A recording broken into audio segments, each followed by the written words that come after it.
Your glass is toast, because while you're thinking how weird these Google glasses look, the person wearing them could be snapping pictures of you and you don't even know it. Derrick and Derrick Kinney on Google Glass privacy concerns that are growing by the week. Isn't this an extension of what Google has been doing anyway? Should we be surprised? Should we be nervous? What do you think, Derrick?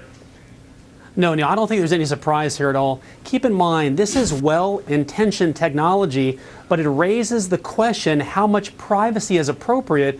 It's sort of like when innovation and privacy intersect, typically innovation tends to win. So here's a tool that could be used for many good things. It's going to raise some questions, though, as to what people are using this for.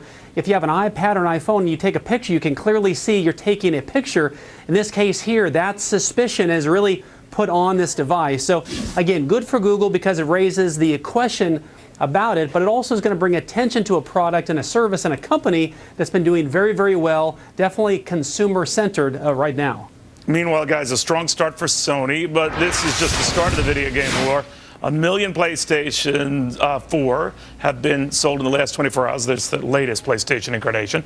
Microsoft hoping for an even bigger bang for the Xbox buck once it launches on Friday. Does one have the advantage over the other, Derrick? I think it does. The fact that PS4 has come out, 1 million have been sold in the first 24 hours, clearly this sets the stage of dominance and momentum for that company. One thing about electronics, Neil, is we've seen it really creates a good gauge of how successful the retail shopping season is going to be. For them to come out early, for them to set the stage and say, look, come to our turf and come beat us, it really puts them in the driver's seat in terms of this important market sector right now. Meanwhile, that's the music that's become very familiar. You know what it is. The drill is what these guys are going to bed tonight to think about what they got to pounce on tomorrow. Derrick, what are you watching for tomorrow?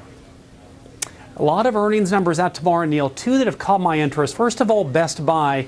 Here's a company really down and out a year ago, has basically been sort of rebranding, reinventing itself, almost at an all-time high. That stock will tell us how electronics retailers are doing and also what consumers may expect. Also, Home Depot, I'm watching that as well. It's a really good gauge of how the average person spends their money on do-it-yourself things.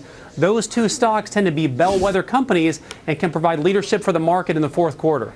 Real quickly, guys, when you heard the Walmart U.S. CEO talking about this healthcare law and it crimping holiday spending plans, Derrick, do you buy that? Interesting approach. Obviously, from a corporate standpoint, it could have an issue. I think the key right now, Neil, goes back to confidence. I've said that before. If people feel stable in their job, stable in the outlook of their employment situation, they're going to be spending this holiday season to not disappoint those kiddos at home.